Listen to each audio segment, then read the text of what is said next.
ಶವ ಹೂತಿಟ್ಟ ಕೇಸ್ನಲ್ಲಿ ದಿನಕ್ಕೊಂದು ಟ್ವಿಸ್ಟ್ ಸಿಗ್ತಾ ಇದೆ. ಇವತ್ತು ಸಮಾಧಿ ಉತ್ಖನನಕ್ಕೆ ನಿರ್ಣಾಯಕ ದಿನ.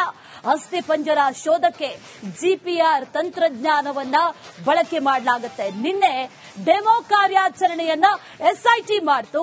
ಇವತ್ತಿನಿಂದ ಅಸಲಿ ಶೋಧ ಕಾರ್ಯ ಆರಂಭ ಆಗುತ್ತೆ. ಈ ಜಿಪಿಆರ್ ಅನ್ನ ಬಳಕೆ ಮಾಡಿ ಅಸಲಿ ತನಿಖೆ ಶುರುವಾಗುತ್ತೆ. ಈ ಜಿಪಿಆರ್ ಏನಾದ್ರೂ ಸಿಗ್ನಲ್ ಕೊಟ್ಟಿದ್ದೆ ಆದಲ್ಲಿ ಅಲ್ಲಿ ಉತ್ಖನನವನ್ನ ನಡೆಸ್ತಾರೆ. ನಿನ್ನೆ ನಿಗೂಢ ವ್ಯಕ್ತಿಯನ್ನ ಕರೆದುಕೊಂಡು ಬಂದಿರಲಿಲ್ಲ. ನಿನ್ನೆ ಡೆಮೋ ನಡೆದಿತ್ತು. ಇವತ್ತು ಸಮಾಧಿ ಉತ್ಖನನಕ್ಕೆ ನಿರ್ಣಾಯಕ ದಿನ. ಯಾಕಂದ್ರೆ ಆ ನಿಗೂಢ ವ್ಯಕ್ತಿ ಹೇಳಿರುವಂತಹ ಪಾಯಿಂಟ್ ನಂಬರ್ 13 ಸಾಕಷ್ಟು ಕುತೂಹಲಕ್ಕೆ ಕಾರಣ ಆಗಿರುವಂತಹ ಪಾಯಿಂಟ್ ಇದು. ನಿನ್ನೆ ಡೆಮೋ ಕಾರ್ಯಾಚರಣೆಯನ್ನ ಪಾಯಿಂಟ್ ನಂಬರ್ 13ರಲ್ಲಿ ಮಾಡಿದ್ರು. ಇವತ್ತು ಅಸಲಿ ಕಾರ್ಯಾಚರಣೆ. ಇವತ್ತು ಕೂಡ ಜಿಪಿಆರ್ ಈ ಡ್ರೋನ್ ಇರುವಂತ ಜಿಪಿಆರ್ ಅನ್ನ ತಗೊಂಡು ಬಂದು ಆ ನಂತರದಲ್ಲಿ ಕಾರ್ಯ ಶುರು ಆಗುತ್ತೆ. ನಿಗೂಢ ವ್ಯಕ್ತಿ ಹೇಳಿರುವಂತಹ ಜಾಗದಲ್ಲಿ ಇಲ್ಲಿವರೆಗೂ ಕೂಡ 6ನೇ ಪಾಯಿಂಟ್ ಬಿಟ್ರೆ ಬೇರೆ ಯಾವುದೇ ಜಾಗದಲ್ಲೂ ಕೂಡ ಅಸ್ಥಿಪಂಜರ ಸಿಕ್ಕಿಲ್ಲ.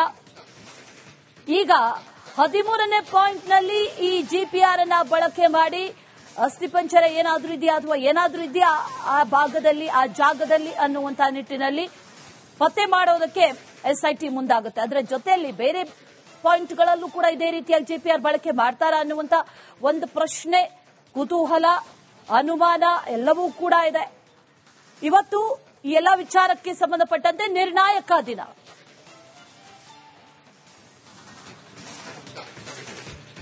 ಧರ್ಮಸ್ಥಳ ಸಮಾಧಿ ಶೋಧ ಕಾರ್ಯಾಚರಣೆ ದಿನಕ್ಕೊಂದು ಆಯಾಮವನ್ನ ಪಡಿತಾ ಇದೆ. ಕಾರ್ಮಿಕರು ಹಿಟಾಚಿ ಆಯಿತು. ಇದೀಗ ಅಸ್ಥಿಪಂಜರಗಳ ಶೋಧಕ್ಕೆ ಜಿಪಿಆರ್ ಕೂಡ ಎಂಟ್ರಿ ಆಗಿದೆ. ಅದಕ್ಕೆ ಸಂಬಂಧಪಟ್ಟಂತಹ ಡೀಟೇಲ್ಸ್ ಇಲ್ಲಿದೆ ನೋಡಿ.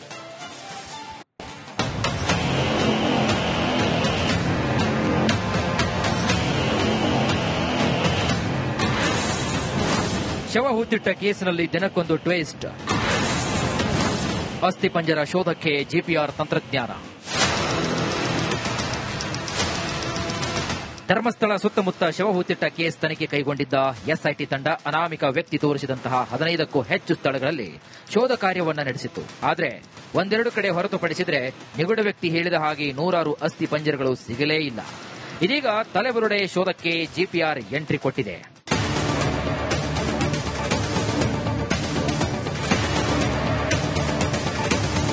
ಧರ್ಮಸ್ಥಳದಲ್ಲಿ ಶವ ಹೂತಿಟ್ಟ ಕೇಸ್ ತನಿಖೆಗೆ ಇಂದು ನಿರ್ಣಾಯಕ ದಿನ. ಜಿಪಿಆರ್ ಯಂತ್ರವನ್ನ ಬಳಸಿ ತಲೆಬುರುಡೆ ಶೋಧಕ್ಕೆ ಎಸ್ಐಟಿ ಮುಂದಾಗಿದೆ. ನಿನ್ನೆ ಡ್ರೋನ್ ಮೌಂಟೆಡ್ ತಂತ್ರಜ್ಞಾನವನ್ನು ಬಳಸಿ ಪಾಯಿಂಟ್ ನಂಬರ್ 13ರಲ್ಲಿ ಎಸ್ಐಟಿ ಟ್ರಯಲ್ ಸ್ಕ್ಯಾನ್ ಮಾಡಿತ್ತು. ಇಂದು ಉತ್ಖನನ ಕಾರ್ಯಕ್ಕೆ ಮುಂದಾಗಿದ್ದು ತೀವ್ರ ಕುತೂಹಲವನ್ನ ಕೆರಳಿಸಿದೆ.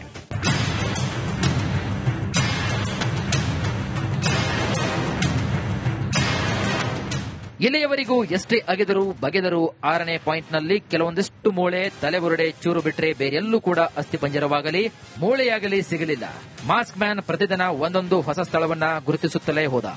ಆದರೆ ಈಗ 13ನೇ ಪಾಯಿಂಟ್ ಉತ್ಖನನಕ್ಕೆ ಕೌಂಟ್ ಡೌನ್ ಶುರುವಾಗಿದ್ದು ಜಿಪಿಆರ್ ಎಂಟ್ರಿ ಕೊಟ್ಟಿದೆ.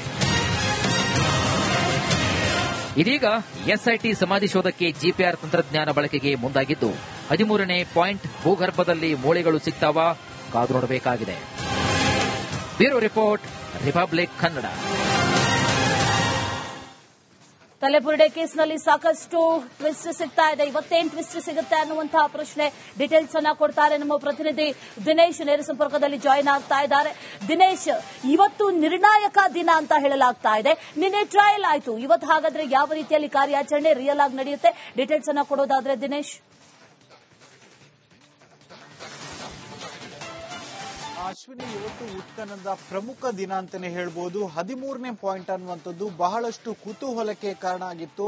ಎಸ್ಐಟಿ ಅಧಿಕಾರಿಗಳಿಗೂ ಕೂಡ ಕಗ್ಗಂಟು ಮತ್ತು ಸವಾಲಾಗಿರುವಂತಹ ಪಾಯಿಂಟ್ ಆಗಿತ್ತು. ಯಾಕಂದ್ರೆ 13ನೇ ಪಾಯಿಂಟ್ ನ ಉತ್ಖನನ ಯಾವಾಗ ನಡೆಯುತ್ತೆ ಅನ್ನುವಂತಹ ಪ್ರಶ್ನೆ ಬಹಳಷ್ಟು ಕೇಳಿ ಬಂದಿತ್ತು. ಯಾಕಂದ್ರೆ 12 ಪಾಯಿಂಟ್ ಆದ ಬಳಿಕ 13ನೇ ಪಾಯಿಂಟ್ ಮಾಡದೆ ಮುಂದಿನ ಪಾಯಿಂಟ್ಗಳಾದಂತಹ 14, 15, 16 ಈ ಪಾಯಿಂಟ್ಗಳತ್ತ ಎಸ್ಐಟಿ ಅಧಿಕಾರಿಗಳು ಗಮನಿಸಿದ್ರು. ಆದ್ರೆ 13ನೇ ಪಾಯಿಂಟ್ಗೆ ಒಂದಷ್ಟು ಸವಾಲುಗಳು ಎದುರಾಗಿತ್ತು. ಅಂದ್ರೆ ಆ ಒಂದು ಪಾಯಿಂಟ್ ಏನಿದೆ ಅದು ನೇತ್ರಾವತಿ ತೀರದಲ್ಲಿ ಇರುವ ಕಾರಣವಾಗಿ, ಜೊತೆಗೆ ಅಣೆಕಟ್ಟು ಕೂಡ ಪಕ್ಕದಲ್ಲಿ ಇರುವ ಕಾರಣಕ್ಕಾಗಿ ಅದನ್ನು ಉತ್ಖನನ ನಡೆಸಬೇಕಾದ್ರೆ ಒಂದಷ್ಟು ಪ್ರಿಕಾಷನ್ ಕೂಡ ತೆಗೆದುಕೊಳ್ಬೇಕಾಗಿತ್ತು. ಹೀಗಾಗಿ ಅಧಿಕಾರಿಗಳು ಅದನ್ನ ಜಿಪಿಆರ್ ತಂತ್ರಜ್ಞಾನವನ್ನು ಬಳಸಿ ಅದನ್ನ ಉತ್ಖನನ ಮಾಡುವುದನ್ನುವಂಥದ್ದು ಈಗಾಗಲೇ ತೀರ್ಮಾನವನ್ನು ಮಾಡಿರುವಂತದ್ದು. ನಿನ್ನೆ ಜಿಪಿಆರ್ ತಂತ್ರಜ್ಞಾನದ ಮಿಷನ್ ಕೂಡ ಬಂದಿರುವಂತದ್ದು, ಅದರ ಸಣ್ಣ ಡೆಮೋ ಕೂಡ ನಿನ್ನೆ ಮಾಡಿರುವಂತದ್ದು. ಸುಮಾರು 5 ನಿಮಿಷಗಳ ಕಾಲ ಡೆಮೋವನ್ನು ಮಾಡಿದ್ರು. ಆ ಬಳಿಕ ಕಾರ್ಮಿಕರಿಗೆ ಸೂಚನೆ ನೀಡಿದ್ರು. ಅಂದ್ರೆ ಆ ಒಂದು ಭಾಗದಲ್ಲಿ ಇದ್ದಂತಹ ಕಸ ಕಡ್ಡಿ ಹುಲ್ಲನ್ನ ತೆಗಿಬೇಕು ಅನ್ನುವಂತಹ ಸೂಚನೆ ನೀಡಿದ್ರು. ಹಾಗಾಗಿ ಅದನ್ನ ನಿನ್ನೆಯೇ ಕ್ಲೀನ್ ಮಾಡಿ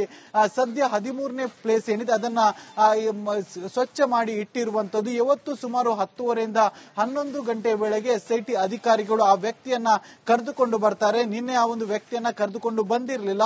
ಇವತ್ತು ಆ ಒಂದು ಮುಸುಕುದಾರಿ ವ್ಯಕ್ತಿಯನ್ನ ಕರೆದುಕೊಂಡು ಬಂದು ಇವತ್ತು ಜಿಪಿಆರ್ ತಂತ್ರಜ್ಞಾನವನ್ನು ಬಳಸಿ ಅದರಲ್ಲಿ ಆ ಒಂದು ಭಾಗದಲ್ಲಿ ಏನಾದ್ರೂ ಮೂಳೆ ಅಥವಾ ಎಲುಬಿನ ಪೀಸ್ಗಳೇನಾದ್ರೂ ಸಿಗುತ್ತಾ ಅನ್ನುವಂಥದ್ದನ್ನ ಶೋಧ ಕಾರ್ಯ ಮಾಡ್ತಾರೆ. ಆ ಬಳಿಕ ಉತ್ಖನನ ನಡೆಯುತ್ತೆ. ಇದಕ್ಕೆ ಬೇಕಾದಂತ ಎಲ್ಲ ಸಿದ್ಧತೆಗಳನ್ನು ಎಸ್ಐಟಿ ಅಧಿಕಾರಿಗಳು ಮಾಡಿಕೊಂಡಿರುವಂತದ್ದು. ಬಹಳ ಕಗ್ಗಂಟಾಗಿತ್ತು 13ನೇ ಪಾಯಿಂಟ್ ಅನ್ನುವಂಥದ್ದು. ಅಂದ್ರೆ ಬೇರೆಲ್ಲ ಪಾಯಿಂಟ್ಗಳಲ್ಲಿ ಉತ್ಖನನವನ್ನ ಜೆಸಿಪಿ ಮತ್ತು ಹಿಟಾಚಿ ಮೂಲಕವಾಗಿ ಉತ್ಖನನ ಮಾಡಿದ್ರೆ, ಈ ಒಂದು ಪ್ಲೇಸ್ ಏನಿದೆ ಇದು ಬಹಳಷ್ಟು ಅಪಾಯದಲ್ಲಿರುವಂತಹ ಪ್ಲೇಸ್. ಅಂದ್ರೆ ಅಣೆಕಟ್ಟು ಇದೆ, ಜೊತೆಗೆ ವಿದ್ಯುತ್ ಟ್ರಾನ್ಸ್ಫರ್ ಕಂಬ ಇದೆ, ಅಲ್ಲದೆ ಪಕ್ಕದಲ್ಲೇ ರಸ್ತೆ ಕೂಡ ಇದೆ. ಹೀಗಾಗಿ ಒಂದು ವ್ಯವಸ್ಥಿತವಾಗಿ ಅದನ್ನ ಉತ್ಖನನ ಮಾಡುವಂತ ಅಗತ್ಯ ಇತ್ತು. ಹೀಗಾಗಿ ಅಧಿಕಾರಿಗಳು ಮೊನ್ನೆ ತಾನೇ ಚರ್ಚೆ ಮಾಡಿದ್ರು, ಯಾವ ರೀತಿಯಾಗಿ ಇದನ್ನ ಉತ್ಖನನ ಮಾಡಬೇಕು, ಜಿಪಿಆರ್ ತಂತ್ರಜ್ಞಾನವನ್ನು ಯಾವ ರೀತಿಯಾಗಿ ಅಳವಡಿಸಬೇಕು ಅನ್ನುವಂತ ನಿಟ್ಟಿನಲ್ಲಿ ಚರ್ಚೆಯಾಗಿತ್ತು. ಜೊತೆಗೆ ಇದ್ರ ಎಕ್ಸ್ಪರ್ಟ್ ಗಳ ಒಂದಷ್ಟು ಸಲಹೆ ಸೂಚನೆಗಳನ್ನು ಕೂಡ ಪಡೆದುಕೊಳ್ಳಲಾಗಿತ್ತು. ನಿನ್ನೆ ಜಿಪಿಆರ್ ಮಿಷನ್ ಕೂಡ ಬಂದಿರುವಂತದ್ದು, ಡೆಮೋ ಕೂಡ ಆಗಿರುವಂತದ್ದು. ಇವತ್ತು ಅಸಲಿ